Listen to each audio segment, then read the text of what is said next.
Semurni-murni tauhid, setinggi-tinggi ilmu, dan sepintar-pintar siasah. Mari berkenalan dengan Trisula, Raja Tanpa Mahkota.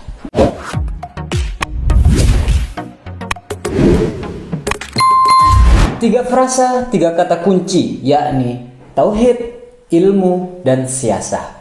Ini menjadi suatu paradigma berpikir dan juga laku kehidupan yang direkomendasikan langsung dari Sang Raja Tanpa Mahkota, Bapak Pergerakan Nasional pertama Indonesia, guru bangsa, siapa lagi dan siapa kalau gak Haji Umar Said Cokro Aminoto. Trisula Raja Tanpa Mahkota ini merupakan senjata berpikir dan juga senjata dalam berperilaku kehidupan dalam merespon segala badai di segala masa.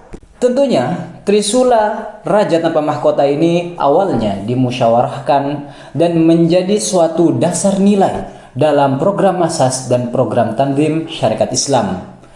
Tentunya apakah harus bersyarikat Islam untuk mengimplementasikan Trisula Raja Tanpa Mahkota ini? Jawabannya tidak. Seluruh elemen masyarakat, khususnya wabil khusus yakni Muslim, harus mengimani dan mengamini Trisula Raja Tanpa Mahkota ini dalam setiap laku kehidupan. Baiklah, mari kita mulai dari setinggi-tinggi ilmu. Ilmu sendiri berasal dari kata bahasa Arab yang disebut sebagai alima ya'lamu, artinya adalah yang mengetahui, kemudian dipadankan menjadi suatu ilmu pengetahuan. Dan tentunya setiap muslim ataupun setiap muslimah wajib berpengetahuan atau wajib berilmu. Orang yang berilmu dan orang yang tidak berilmu apakah sama? Tentu tidak sama. Bisa dicek kembali dalam Quran surah Az-Zumar ayat 9 bahwasanya keberuntungan hanya didapat oleh orang-orang yang berpikir atau orang-orang yang mendapatkan pelajaran. Kita sebut sebagai ulul albab. Dan disinilah letak kemuliaan manusia diukur antara yang berilmu dan yang tidak berilmu. Malaikat saja kalah pengetahuan dengan manusia, tapi menang ketaatan. Iblis menang pengetahuan, kalah soal akhlak. Dan setiap orang tentunya harus berpengetahuan, tidak hanya 1-2 pengetahuan, harus seluas-luasnya, harus sebanyak-banyaknya. Terlebih Allah sudah menyediakan samudra pengetahuan untuk kita semua, atau kita sebut sebagai Baharul Ilmi. Di mana samudra pengetahuan itu? Di setiap huruf, di setiap ayat, bahkan di setiap surah dalam Al-Quran. Kita bisa cek kembali dalam Quran surah Toha ayat 114. Yang mana konteksnya di sini Nabi Muhammad belajar dan berdoa kepada Allah agar diberi pengetahuan terhadapnya. Di sini ada esensi proses dan juga ada esensi tawakal. Ada juga esensi penggunaan rasional dan juga ada esensi penggunaan irasional atau kita sebut sebagai wahyu.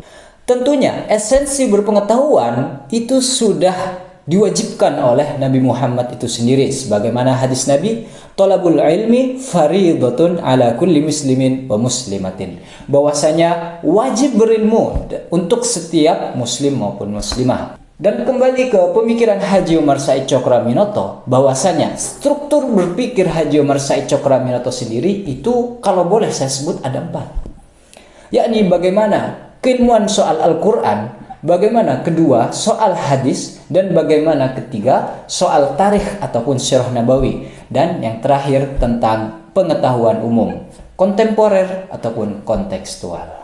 Rekomendasi beberapa pengetahuan tersebut itu harus terintegrasi dalam setinggi-tinggi ilmu. Dan tentunya puncak keilmuan itu apa? Puncak keilmuan itu adalah amal.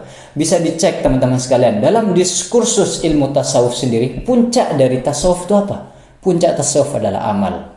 Dalam diskursus filsafat sendiri, puncak dari filsafat itu apa? Puncak dari filsafat adalah kebijaksanaan.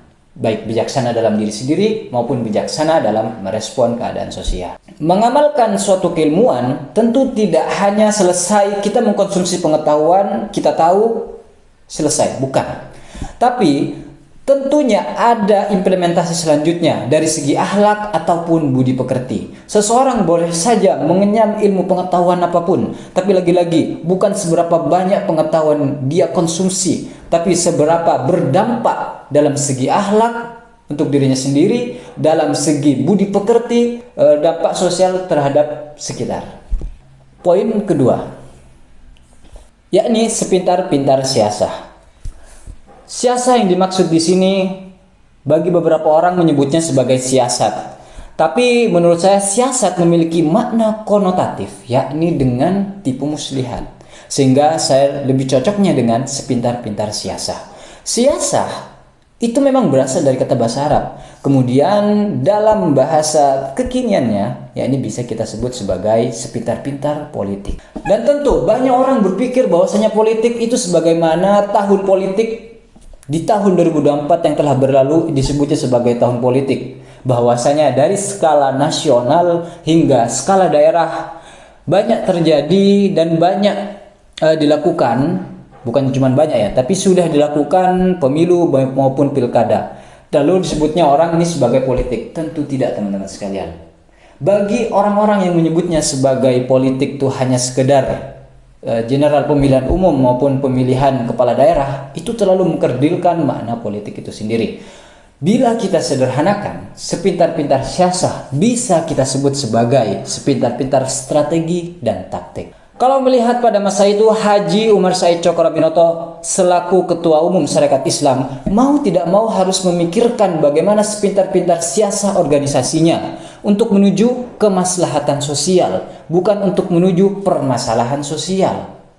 Oleh karenanya, Haji Umar Said Tjokorobinoto merekomendasikan sepintar-pintar siasah baik dalam internal maupun eksternal. Bagaimana diri kita ini mempunyai sepintar-pintar siasah, yakni bagaimana kita bisa meracik sepintar-pintar strategi dan taktik untuk diri kita sendiri, untuk bisa berdisiplin, disiplin berpikir, disiplin bertindak, maupun disiplin secara batin.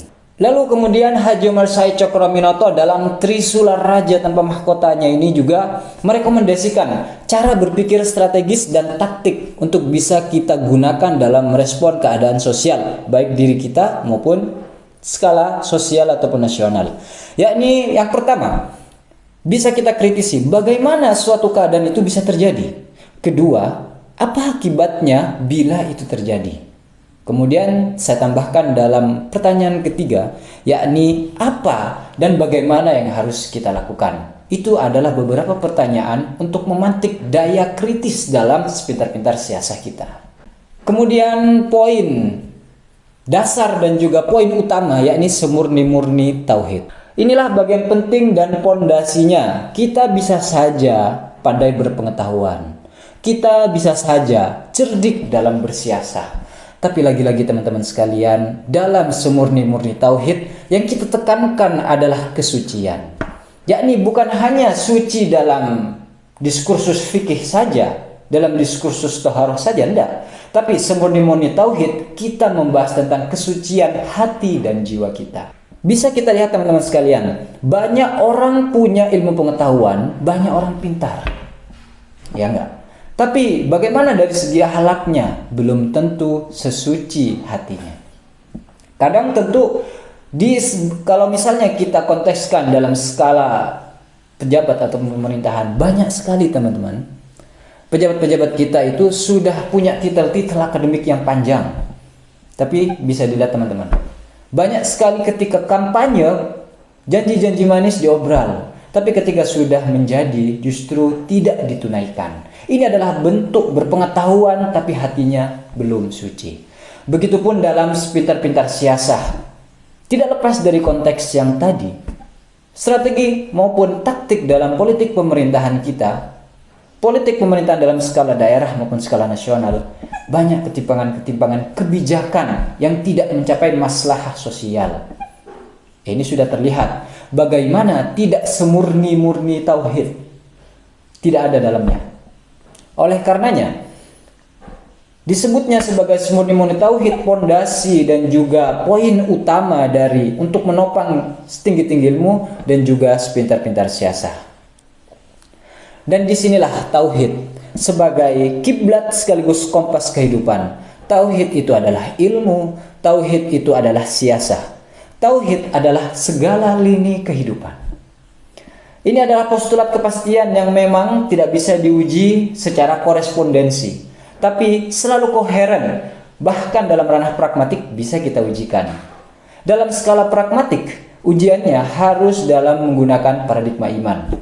Tidak bisa menggunakan paradigma rasional saja.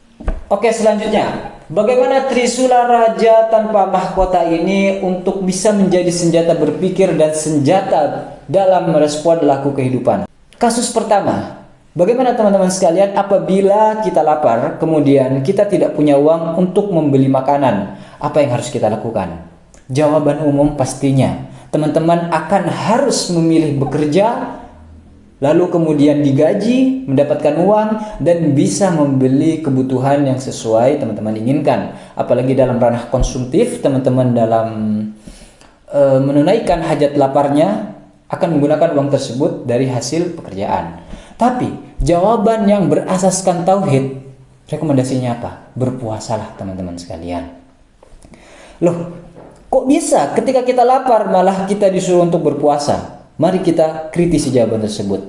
Secara keilmuan, puasa justru menyehatkan mental. Puasa tidak menjadikan matinya kelaparan seseorang. Puasa justru menyehatkan. Secara siasah, seseorang tentu akan punya strategi. Bagaimana strategi dia akan sahur, bagaimana strategi dia akan berpuasa, bagaimana strategi dia menahan hawa nafsu dan sebagainya. Lagi-lagi, disinilah jawaban yang saya maksud dalam berasaskan tauhid.